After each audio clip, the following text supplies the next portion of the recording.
Hey, I'm back. If you saw my last video, it's pretty much just carrying over from the last video. Top 10 quarterbacks I think are gonna have the best seasons this year. Really, I think this league is starting to actually honestly round out to having a bunch of good quarterbacks. There used to be like three or four elite, like five pretty good, and then the rest were meh. They were just meh. I really think the league is starting to blossom into a really quarterback-rich league because of the competition and how quarterbacks are just starting to throw the football and read defense at a lot younger age. I don't think defense, and you can argue with me on this, but defense doesn't exactly get better as they get older. And what I mean by that is, like, it doesn't change very much. You just get faster, okay? The offensive rules don't really change much. You just get faster. And defense doesn't change to a degree. And what I mean by that is you're still going to have people rushing the passer, still going to have people playing coverage, you're going to have zone and you got man. None of that changes. Okay, what changes is the speed. And the quarterback only has to recognize the speed and throw, not have to adjust his speed and everything and physically do things and analyze all this stuff. You know what I mean? So I think we're getting to an age where quarterbacks are getting a lot better because the game only gets faster. It doesn't change dramatically, if that makes sense. It's not like you're playing with 11 defenders in high school and in the pros you get 13 you got to deal with. No, it's still you still read the field. You know what I mean? I don't know if it makes sense. Hit like or whatever. So my top 10 quarterback, who I think will have the best seasons. Okay.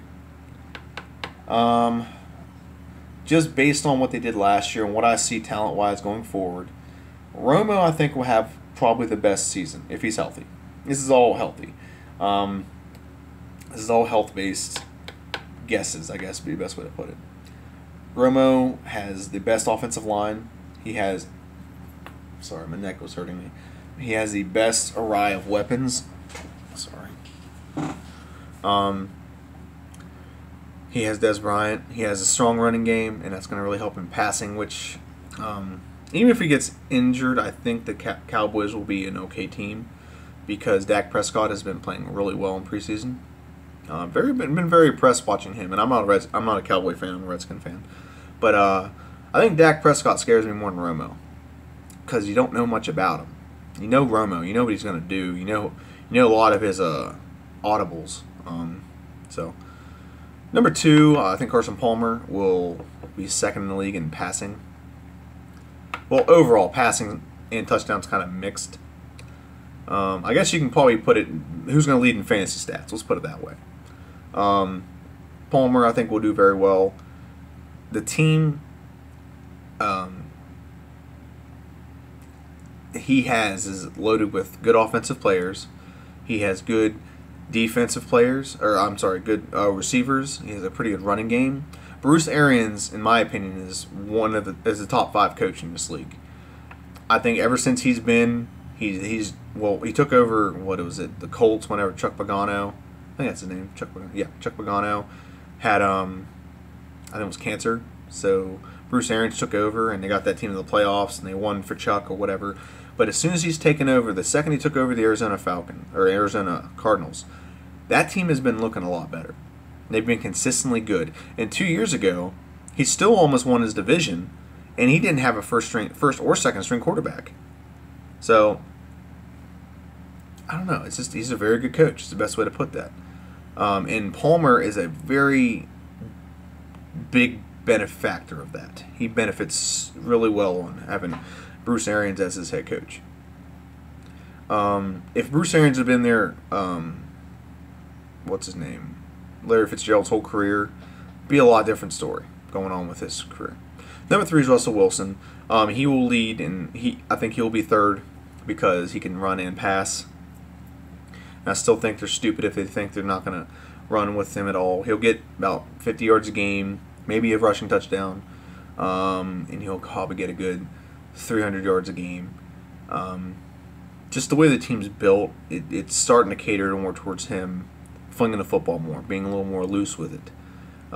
in the past he's just kind of been extremely conservative because they've always had beast mode.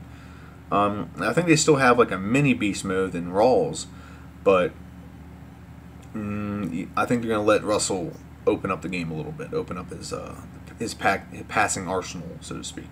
Number 4 will be Aaron Rodgers. I want to see him bounce back. I want to see him bounce back and have a rebound year with like 50 touchdowns and with only like 5 interceptions or something. I have an issue with the problem with the Packers is last year their receivers, none of them get open. That's the first thing. The second thing is, hold on, I think I got a message. And I do have a message. Son of a butt. Son of a bitch. Okay, there we go. I think Nelson will help. He didn't have Devontae Adams most of the season. Eddie Lacy was overweight, so he couldn't run the ball. Everything. It was a perfect storm to just make Rodgers look horrible. And he didn't run a horrible year. He still had 30-plus touchdowns and 8 interceptions. Still a good year. I hope he comes out and has like 45 to 50 touchdowns, like maybe 5 interceptions. Maybe don't throw an interception at all this year. That would be amazing. I would love to see that.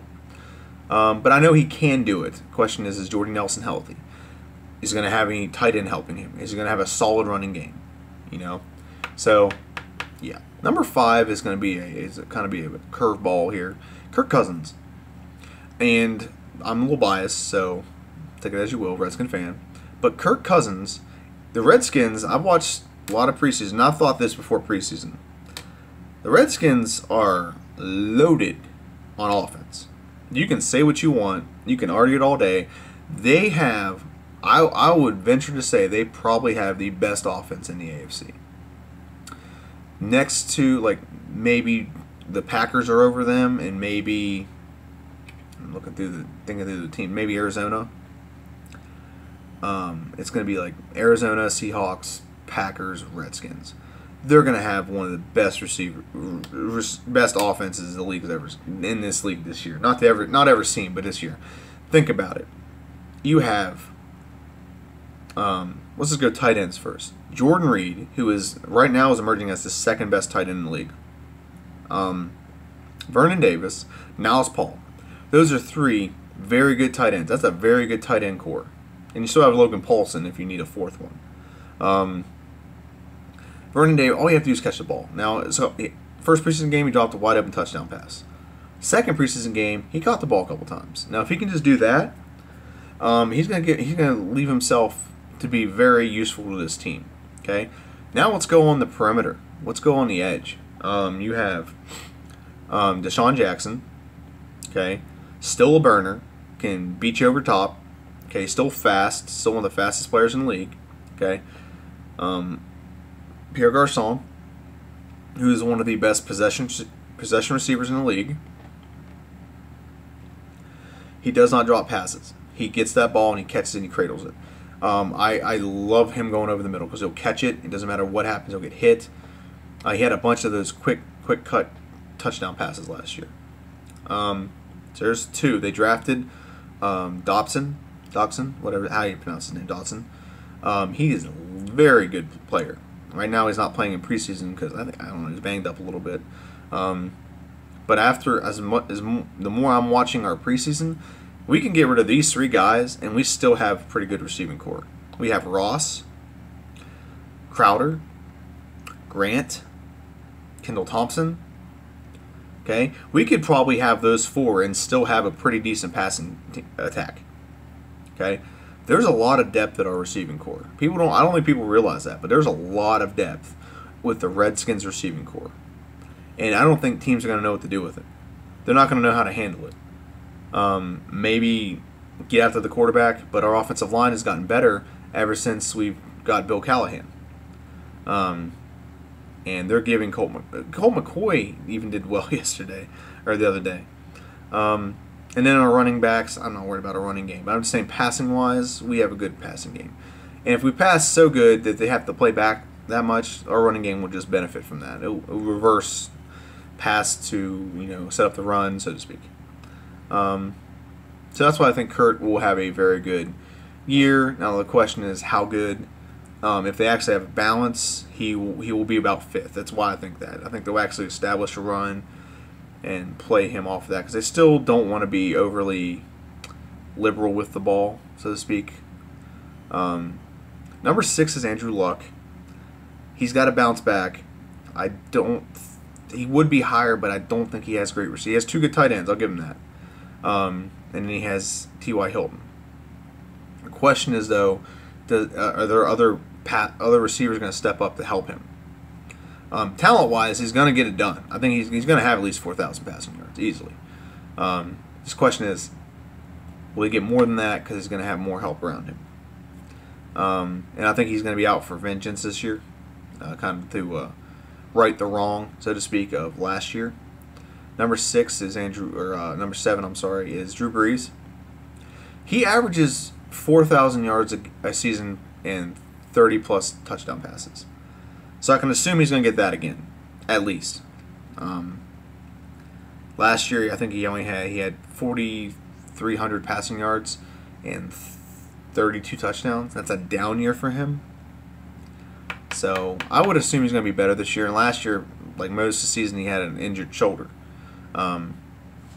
So I just numbers until I see him drop off. Numbers alone, I think he's going to still do very well. Number 8 is Ben Roethlisberger. The reason why Ben is so low on this list is because he's going to take a hit the first couple weeks. One, because Le'Veon Bell's out. And I think his offense is going to be stifled a little bit because and Martavis Bryant being out as well. Now that Martavis Bryant's out, it's a little bit easier to kind of double up on Antonio Brown and kind of contain him. Wheaton's pretty good, but he's not going to be good enough to compensate for Martavis Bryant. I think losing all those weapons is going to make his numbers decline. I don't think they're going to lose a bunch. They'll still go like 10-6, but I think it's going to drop his production. Martavis Bryant had breakaway speed and was 6'4". You can't teach that, you know? So, and I'm sure Antonio Brown will still have a good season, but teams are going to find a way to shut him down. So, not shut him down, but just, kind of give him fits. Number 9 is Eli Manning. Eli Manning, he has a good offense around him. Odell Beckham Jr. He drafted another good receiver, and I can't think of his name. They have a lot of players that can really, really make that team good. Like Larry, Donnell, I think's his name. They have good offensive players. I'm going to give Eli Manning a little bit of a benefit of the doubt that he's going to produce. Okay, I think he's going to produce this year. I think he's going to have a pretty good season. So I'm giving him the benefit of the doubt. Do I want that? Absolutely not. I'm a Redskin fan. Number 10 will be Cam Newton. Cam Newton will be 10th on this list. I think we're going to see next year what's called a regression to the mean. Cam Newton is not.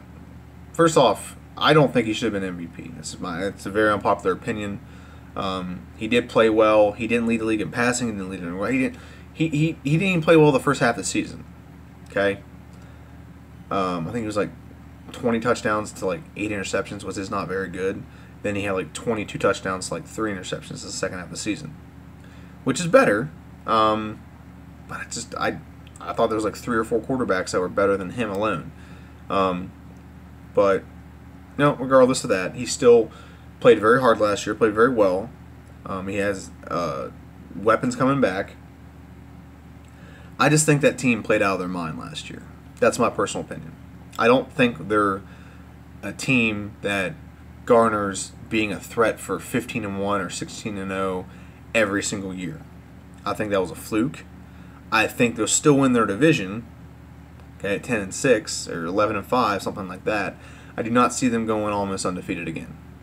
And number 11, just for honorable mention, is Alex Smith. I just think he'll put up good numbers. He has good tight ends, good receivers, good running game. I just think he has a solid team around him. And Andy Reid is, in my opinion, one of the best coaches in the league right now. He always has been, ever since he's been a coach. Honorable mention, like I said at the beginning of the video, we're getting to a point where there's a lot of really good quarterbacks in this league. I can go down the list of every team, and they have a quarterback that is good and on the verge of possibly being like really good. Not great yet, but good. Mariota, we'll see. He could be very good. Jameis Winston. Blake Bortles. I don't like Ryan Tannehill, so I'm not going to say him. But he has his moments. Let's just say that. He has his moments. I'm trying to think of the teams right now. Denver. Denver's an example of no quarterback. They're one of the few that don't have a good quarterback. You have the Raiders and Derek Carr. 49ers, Colin Kaepernick could be good. It just depends on whether he's going to do it or not. The offense suits him, things like that. So you have a lot of Teddy Bridgewater. There's another one. Matt Stafford, which I don't like Matt Stafford personally. I think he is a product of the greatest jump ball player ever, who is Megatron. So that's my opinion on that. But he still puts up pretty good numbers. We'll see what he does this year. Maybe he just was just good at throwing the ball to the jump ball player. And this year he puts up good numbers. So we're in an age where there's a lot of good quarterbacks.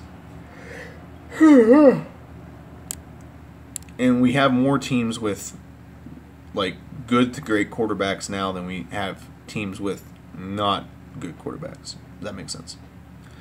Teams that don't have good quarterbacks, like Texans, don't have a good quarterback. Eagles don't have a good quarterback. Rams, 49ers, Denver. Those are 4 teams right there that do not have a good quarterback. It's not that they don't have, like they don't have an established good quarterback. They could have a good quarterback. Like Colin Kaepernick could really thrive in Chip Kelly's system. I 100% believe that. But there's not a consensus, number one consensus, going to get the job done, so on and so forth. Andy Dalton's another one that's a pretty good quarterback. I missed him. And I really think RG3 is actually going to have a good season this year. I've seen him in preseason. I think the weapons and the way the offense is contoured to him is going to help him a lot this year. So, yeah, I just do some random stuff out there at the end, but it is what it is. If you agree with me, hit like. If you don't agree with me, don't hit dislike, but send a message. I'm open to talk about this stuff with anyone. So, see ya.